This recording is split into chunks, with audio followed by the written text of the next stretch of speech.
Hi, I am Devin Redding, and this is a presentation on Chapter 12, Bureaucracy, for Professor Solberg's political science class.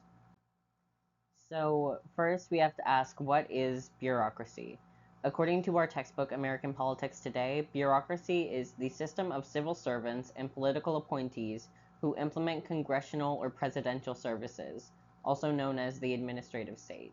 So they are a network of agencies that make up the executive branch. And civil servants are employees of bureaucratic agencies within the government. So, say, like somebody who might work for the United States Postal Service.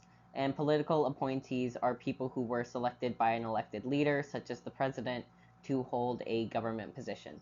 So, for example, a lot of the Supreme Court justices now were appointed by Donald Trump during his presidency. And political appointees also have to be approved by the Senate in order to receive the position they were appointed for, just so that the president doesn't have too much control or power over who is in the government, basically. So here are some examples of bureaucratic agencies that a political appointee might be a part of or that a civil servant might work for. These include the Department of Defense, the U.S. Department of Housing and Urban Development, the Department of Education, the United States Postal Service, and the FDA, also known as the Food and Drug Administration. And here are some examples of current political appointees. Here we have Linda Thomas Greenfield, a Democrat. She is the U.S. Ambassador to United Nations, appointed by Joe Biden on November 23rd, 2020, and confirmed by the Senate in 2021.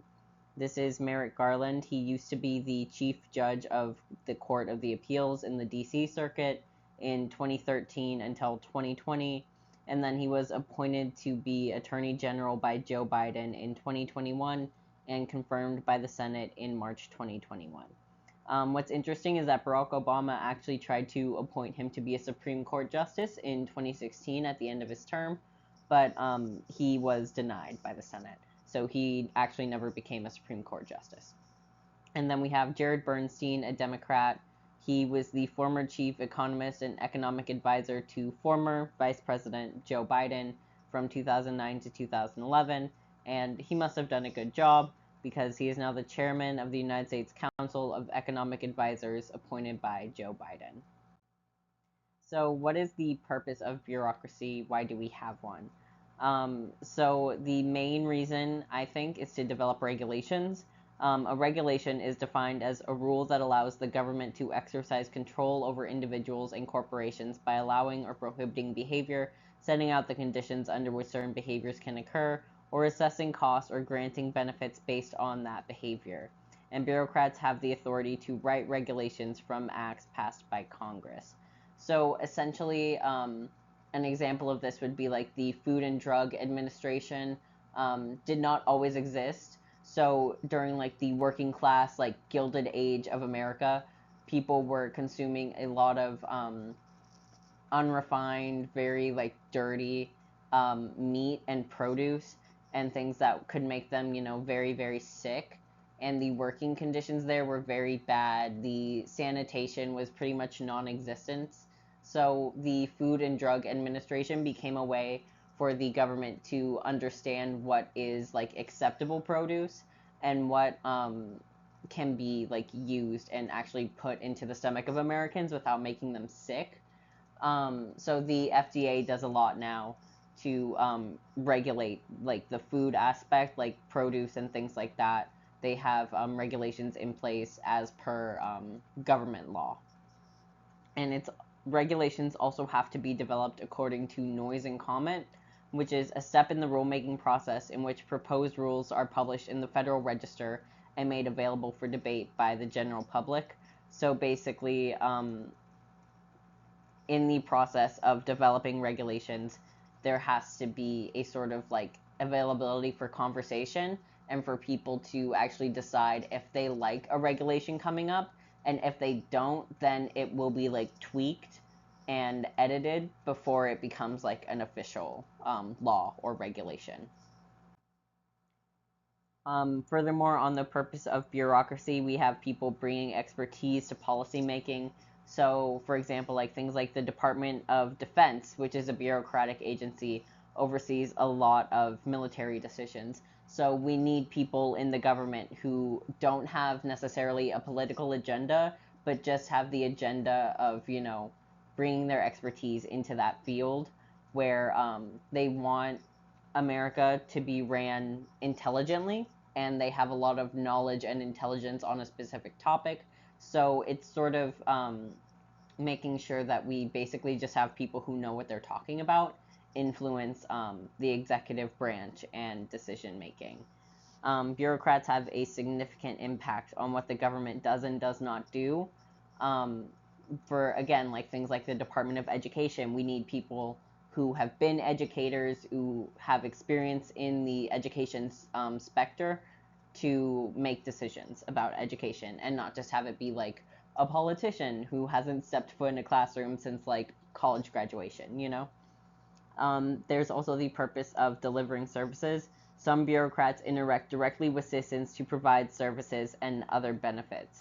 So the mailman that you see every single day that works for USPS is an example of this, like delivering a service to people, having that sort of like one-on-one interaction with citizens, despite the fact that they are technically a civil servant and therefore a bureaucrat.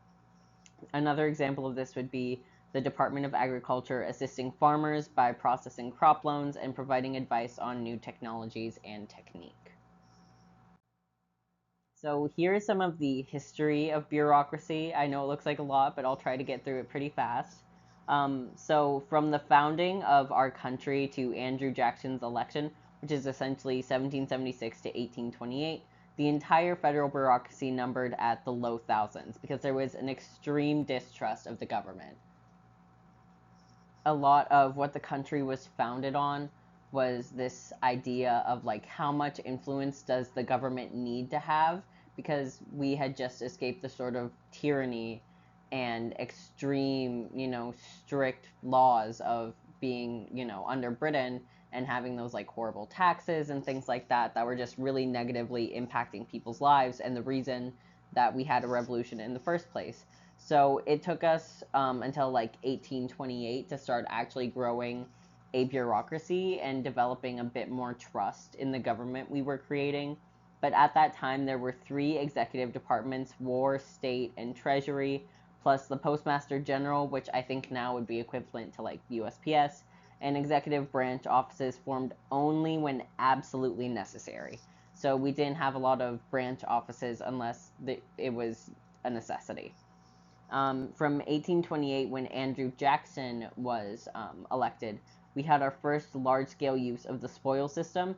People who worked for Jackson for his campaign were rewarded with new positions in the federal government. And then from 1816 to 1861, we had an eightfold increase in bureaucracy, not just because there were more people, but because we were also getting more like colonies and turning into like going from like 13 colonies to like the full United States that we are today. And so we needed a bigger bureaucracy to serve like the geographic aspect of the nation, that like not every single like district was accounted for and things like that.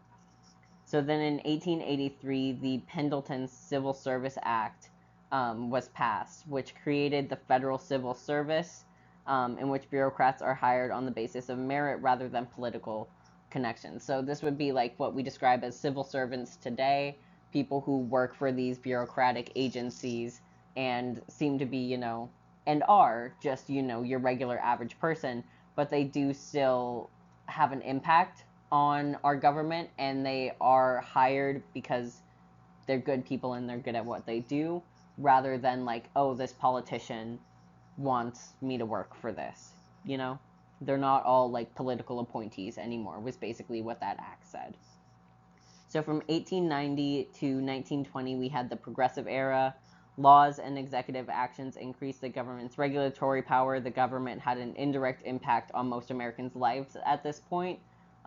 We were going through a lot of like, again, with like the Gilded Age, we were putting in better working conditions.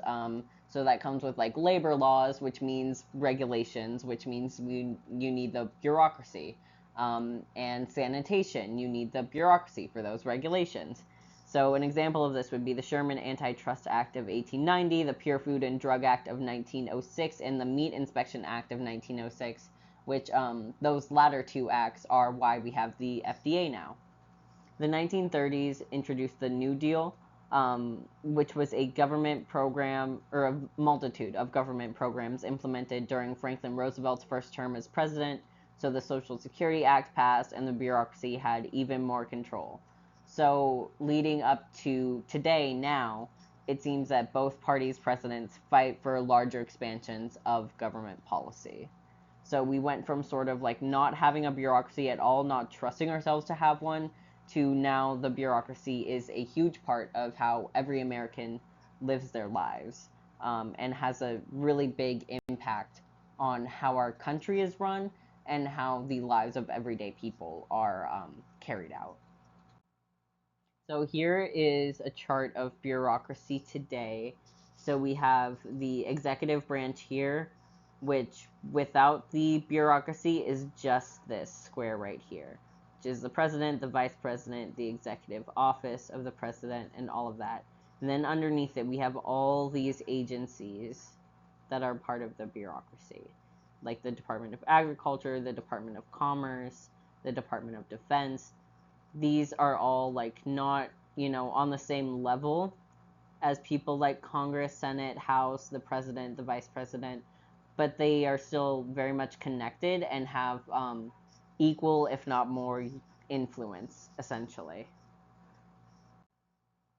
So a lot of people do like that we have a bureaucracy. There are reasons to like having a bureaucracy. So we're going to go through the pros and cons, because there's also a substantial amount of Americans who dislike where bureaucracy is at today.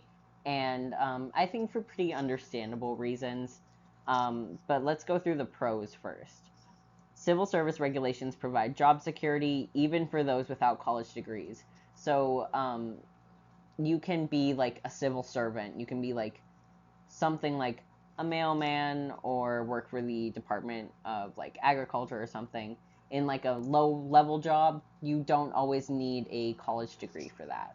Of course, it helps to have one, but I think it's very important that people who don't have the privilege to access education like that still have a place within the job market. And civil servants in total create a lot of jobs. Um, Keeps politicians and Congress from using power to infiltrate every aspect of American life. So, for example, without civil service protections, members of Congress could pressure employees in the Office of Personnel Management to increase pensions for retiring federal workers in representatives' constituencies. So, by having that sort of barrier and also having, a group of experts who know what is best overall for the country for the specific field that they're working in, it gives Congress and the president and politicians in general less power um, over those aspects of life, to have this sort of like blocking between like the bureaucracy and whatever they want to influence. Professionals are also hired on qualifications, not political beliefs, which I think it's great to have, standard everyday people who don't have a political agenda still have influence in the government, because the government is meant to represent all of our interests as well. Um, and experts in a field have an influence on policy that affects that field.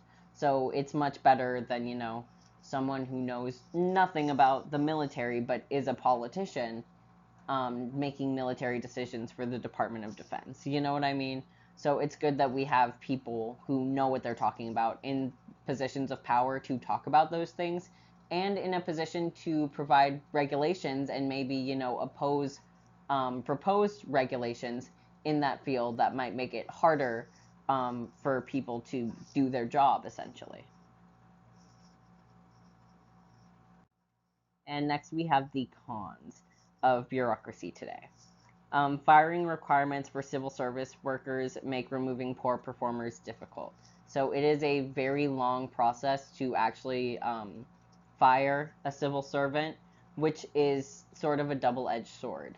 because, it's great that they can't discriminate based on certain things, and it's great that they're not just willy-nilly firing people the way that a lot of, like, customer service jobs, for example, do. But if somebody is consistently underperforming and really doesn't care about the job, all of that,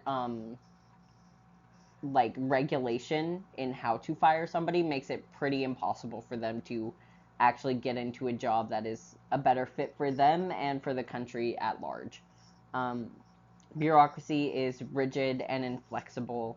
The regulations of it and all of that makes it pretty difficult for things to actually change.